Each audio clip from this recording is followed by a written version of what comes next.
Good Here we evening. go again. You Yeah. know, these sets are dwindling down to a precious few. Only Oh. 5.5 shows to go in this tour, Ah.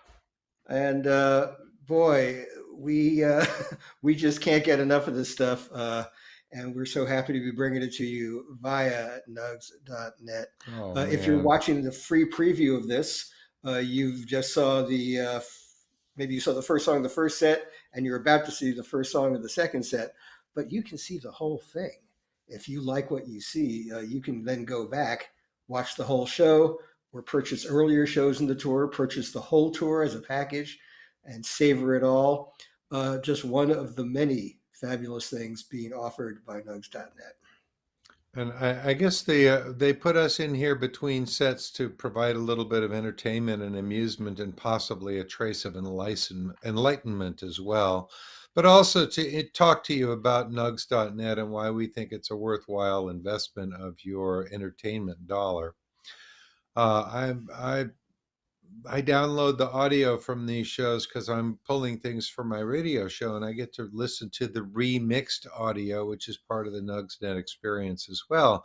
We're seeing the live stream in extremely high quality video here now. If you're watching this on the free preview, as we say, it'd be wise to convert your thing to a paid deal so you can watch the rest of the show live and then immediately go back and watch the first set again. There are several of these shows on the tour that I've watched twice because they're that good. And my wife just got home from a couple of days away, and she's going to want to see the first set from Noblesville because so many interesting things happen there. And we have that because Nugs has this amazing quality stuff available in various formats. That's right. And if you catch a whole set, you really get the ingenuity with which this band has been putting sets together, the way songs flow into one another, surprising song placements, all that stuff. Those little bits of novelty and surprise that we always loved in Grateful Dead music, those curveballs the guys throw at us, those are really evident when you listen to a whole show or a whole series of shows. So we Yeah. recommend you do that. And you can also avail yourself of nugs.net's enormous library of live music in the Grateful Dead continuum, also by many of the premier jam bands, and also by many artists from many different genres. They have a huge library of Bruce Springsteen and Wilco and Humphreys McGee and Fish and Goose, so many others. I recently stumbled on a stash of great stuff from the classic PBS series Austin City Limits. Oh, So much, nice. so much music from so many places. So we've been hollering about nugs.net this whole tour, and our enthusiasm for that hasn't flagged, and our enthusiasm for the music only grows. David, why don't you run down the first set quickly before we go to our interview?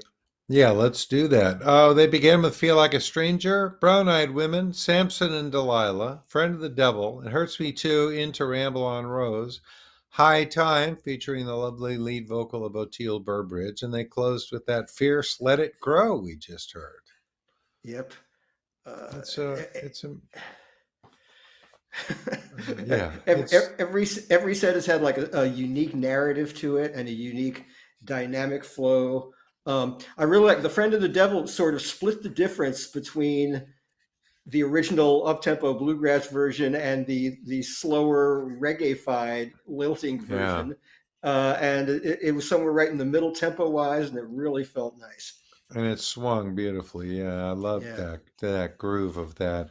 And I like what they were doing with Samson and Delilah lately. They start with just the drums and the vocal, and the yeah, instruments don't come in until the first chorus. That's a really interesting new approach to it, which was nice to hear. So, yeah. friends, go ahead, Gary. I was just going to say, we could talk about nugs.net for a long time. Your best bet is go to nugs.net. You can avail yourself of a free trial, which I Yeah. think will even more entice you to jump right in because you'll see so much music is available to you. So just do that. Trust us. I hope we've earned your trust by this point in the tour. Why don't we get on with our interview? Because speaking of archival treasures, Rhino Records just came out with this extraordinary box set called Here Comes Sunshine, 1973. And one of the people who made it sound so good from those archival tapes, is our guest today. So let's go on with our interview with our good friend, Jeffrey Norman. Well, this is the kind of conversation David and I really look forward to, because it's with a person who satisfies our recording geek tendencies and passions, and can give us all kinds of interesting information about how the recordings we love come to be, the ones that Rhino is releasing, the fantastic archival treasures and all that. And he's a guy I've known for a long time. In fact, used to work down the hall from me at Grateful Dead Yep. Productions. So I Yep. got to see him working his wizardry frequently. I'd come by the studio and watch him work. He's the guy who has remixed and or mastered a lot of the fantastic archival things that have come out over a long course of years. So please welcome our friend, Jeffrey Norman. Jeffrey, hi. Hi, thank you very well. Thanks for the nice introduction. Yep, we did work down the hall a long time ago. That's right.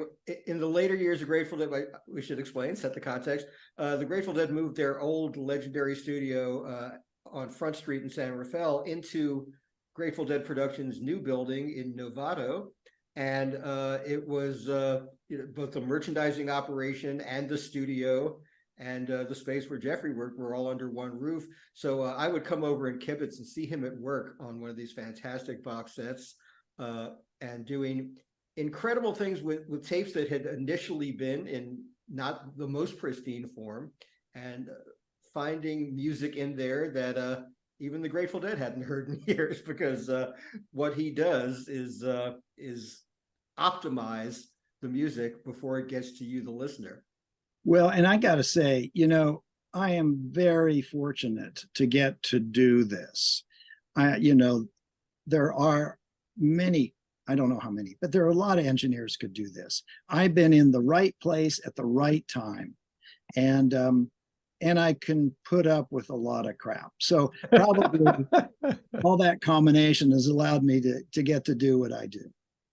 True, but you were in the right place at the right time. But if you weren't good at it, you wouldn't stay in that right place for very long, because the people who give you crap, are also kind of picky. So your work speaks for itself. Tell us exactly what mastering is, because what you've done on this box set that's coming out, Here Comes Sunshine, 1973. Is mastering the tape. So give us a crash course on mastering. As opposed to mixing, as distinct from mixing. Exactly. And that's a good, the Here Comes Sunshine box set is a good example, because it is a stereo recording, been recorded by, in this case, 3 different recordists. And with mastering, I take it as to try to present the music as powerfully and as clearly as possible. And a lot of cases in this, by the fact there's 3 recordists and a number of technical issues, my job is to kind of even out the problems, if that's possible, make it flow from beginning to end, and fix those little irregularities and again, I can't mix it again. So I can't really add more vocal. I can't really pull out bass or add bass. I have to do it with equalization and some kind of dynamic control. That's one of the key distinctions here. You can't remix it and just make it as, perfect. But I've been in a lot of recording studios. I've made a lot of records, and I've got to sit next to you and master a few and mix a few things too. And it's a very subtle art, and the tools have gotten better over the years. I've certainly noticed that. The last time you and I mixed something together was about 20 some years ago on that Postcards of the Hanging, Grateful Dead, Bob do the songs of Bob Dylan, but you also mastered some stuff from stereo, and there's a delicate thing you can do to kind of reach in and grab certain frequencies and pick them out and try and improve them a little bit, things like that, right? It's kind of microsurgery in a way. It is. And when I began as a studio engineer, doing a lot of recording and overdubs and recording and stuff, and that's a fun thing to do, and then got into mixing. And so when I kind of have eased into mastering, which I've focused on primarily the last, can't remember, 20 years, holy shit. In any case, I thought, well, this is going to be easy. You just do a little tweak here, add a little bass here, add a little, whatever. And the more I've gotten into it, I realize it is a very subtle craft, and little bit of changes make a big difference. In recording, that may not necessarily be the case. You can add, a lot of bottom to the bass or something, and you can fix it later. Mastering is kind of the stage where it's the last fix. Right. So it's a more subtle thing, and I like to think I learn something about it every time I go at it. And you don't want to embellish or distort the intent of the musicians. You want to bring out, to the greatest extent possible, what they sounded like on stage in that moment, which didn't always translate to the stereo master you're working with. Sometimes you have to dig down there and find it. And maybe a lot of people don't know that in the earlier days of the Grateful Dead, especially, they only took multi-track recorders out with them when they were specifically working on a live album or something like that, or doing a film shoot like the Grateful Dead movie. Right. Most of the time, it was going direct to 2-track, and there were various people responsible for getting that music onto tape. Sometimes it was Bear, sometimes it was Kid Candelario, Betty Cantor and the famous Betty boards. Yep. And I'm sure each of them had a different approach to doing it and different levels of training in doing it. Certainly Kid came to the job, I've got to say, completely unawares, and did a really terrific job. He did. He really did. Yeah. And that's again back to this box set, the Here Comes Sunshine box set. All three of those the recordists that you mentioned contributed. And in some cases, like the first show, the 513 Des Moines show, I had to review my notes because I didn't remember everything, but Betty recorded only the second set, and Kid recorded both sets. So what you hear is going to be Kid's recording from the first set and Betty's on the second set. And when you had two complete sets to choose from on that one, how do you decide which one? You went for the audio consistency of using the two from the same source? Well, no, I didn't. Interesting. I actually used what I thought presented it best. And I really liked Betty's. She also, her panning was as you look at the stage. Bob was on the left, keyboards and stuff, keyboard drums ish were in the center, and Jerry on the right. And for some reason, Kid put the Jerry more in the center. And I'm making that decision, and it's done. But so anyway, I thought the Betty's worked a little bit better. And then when there were tape, as you know, tape would run out. All of a sudden, we're missing part of the song. I could then use Kids in that Interesting. Space, so great. There's a spot somewhere in the middle of one of those jams. There's at 15 seconds or so where the mix shifts a little bit. That's interesting. Well, I wonder if it'll be a fun challenge to listen through and find that spot, see if I can notice it. That'd be here's another thing, and I'm curious if people care or notice, but in that first set of 513, a kid did the recording. It was, and there are places where Bob all of a sudden moved from one side to the other. And because I'm not sure why, something that he set up, he decided to change, whatever. But that involves Kid flipping a switch on his mixer, right? That's right. Bobby didn't do that from the stage. Kid did that. No, that would be great. That'd be good. I'm just trying to make clear for the viewers that what was going on here. Yeah. I made the decision, and unless it's the mix sounded very weird, I flipped the switch. I flipped my own switch so that Bob would stay on the same side of the stage. And now what's going to happen with that is that there's a subtle shift of maybe the drum sound, it moved a little bit. I felt it was better not to have Bobby fly from one side of the stage to the other. Did it happen between songs at least? No. In the middle of a song? Yeah, right in the middle of a song. And again, wow. When I'm first mastering, I'm listening through, I'm trying to get tones and stuff, and I make notes and said, okay, Bob's on the left, and then I get done, and all of a sudden, oh no, I guess I was wrong. Bob's on the right. Well, I wasn't wrong. It's just he flipped. Yeah. Fascinating. That's funny. Fascinating. Um, I, I would imagine that this period of Grateful Dead, 1973 especially, uh, was a good place to work from because the band was playing with such clarity of tone. You know, it was before Jerry started dirtying up his tone a little more. The sound wasn't super saturated. They were leaving a lot out, and their instrument tones were really pristine and beautiful. So I would imagine that was a nice field for you to frolic in. Absolutely. You know, people have asked me, don't you get tired working on Grateful Dead? Oh, And what about you guys? I don't. I no. I find every project I work on to be a challenge and to try to give it the best thing I can, you know, and I can see again, I have my own push on it, and someday somebody else is going to be doing this instead of me, or maybe Yeah. next week. But in any case, I never get tired of working on it. I never do either. I've been curating the radio show for 35 plus years. And really, the job is just to mix it up. And I play stuff from different eras and all. And it's impossible to get tired of this stuff if you're paying any attention at all. David Lemieux and I were just talking on Twitter today about this. And people are going, well, it's the same songs on all these shows, you know? Yeah. And I thought, yeah, but it's like tasting 5 different vintages of the same wine, right? They are going to be different if you're attuned to it. Everyone is a new performance of really fertile new material, right? Yeah. And you know, again, the song Here Comes Sunshine, which is really one of my favorite songs. I love that song. And I thought it was a good theme for this box set. You know, to focus it around that song was pretty cool. Yeah, it's all outdoor shows, so Yep. they were all played in that kind of an environment, and you know, a summer coming on kind of vibe. You know, it was all like late May, early June. So yeah, it really does feel like the Dead outdoors in that era at that time of the year.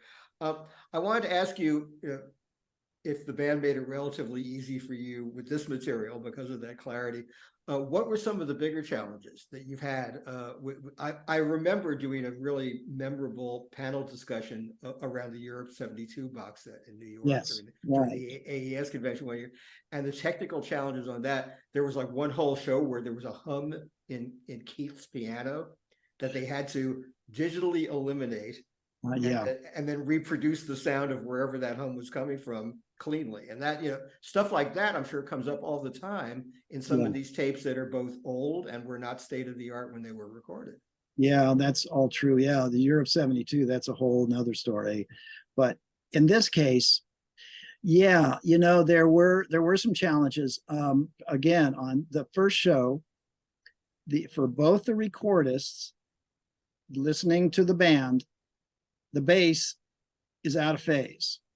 And what that equates, for people that don't know, is that instead of everything being nice in front of you, all of a sudden the bass feels like it's out next to your ears.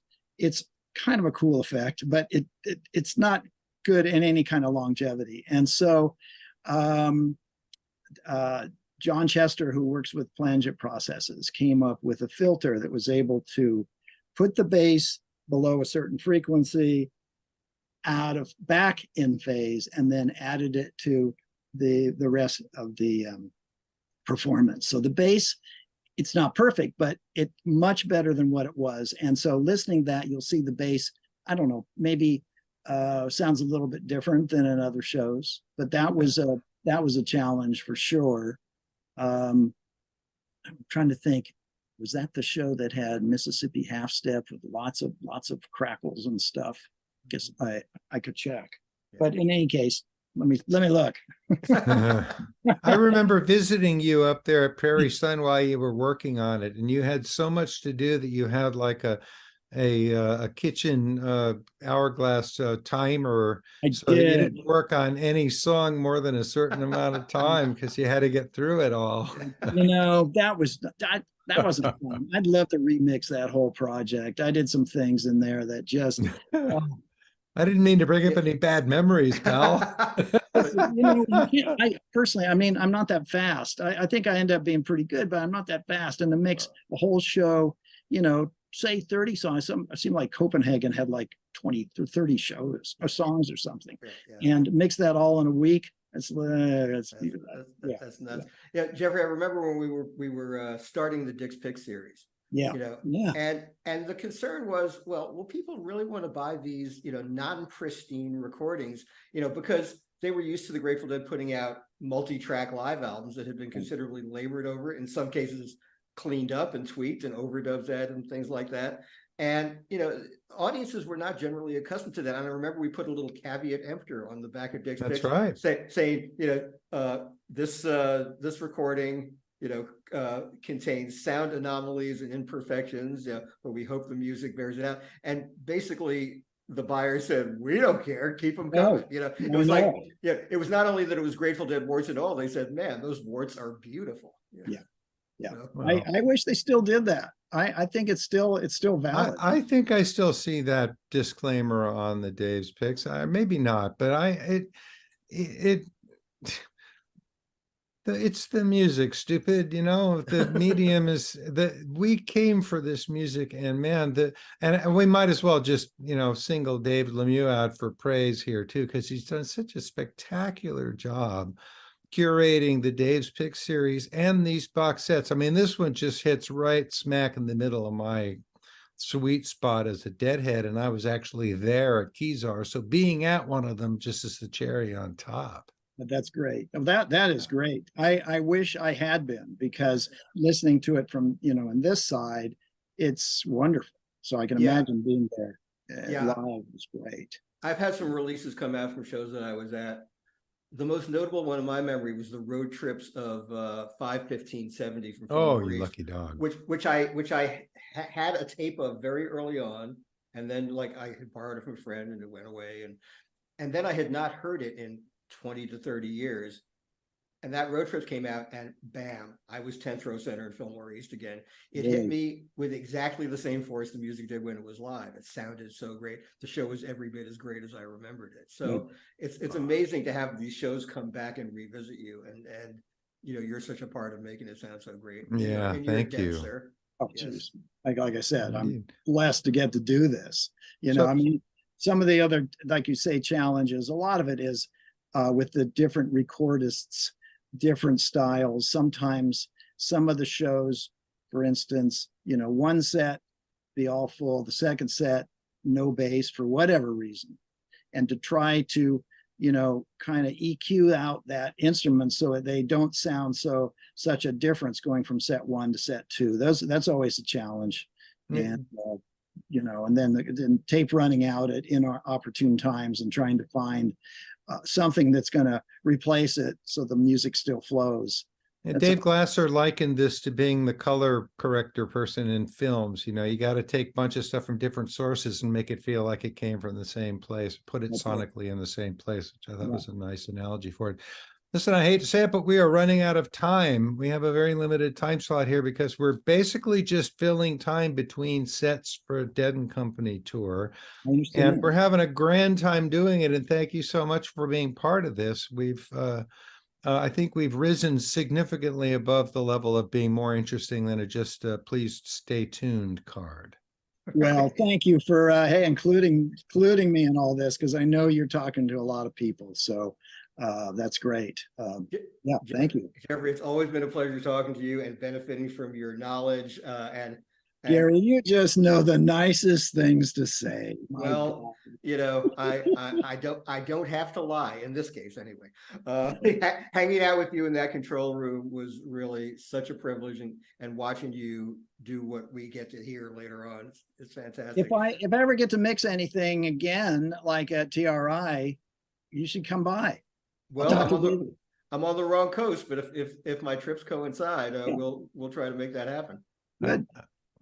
I've spent this very day I spent in a recording studio. I'm producing a record by a friend of mine who writes songs and plays them on the ukulele. So I was in the studio all day today. I love the studio, and I know you do too. And it's just great that you have this cool gig. Jeffrey Norman, thank you for being with us. Gary, David, thank you very much. Appreciate it. Hope to see you in person soon, Jeffrey. Thanks. Okay.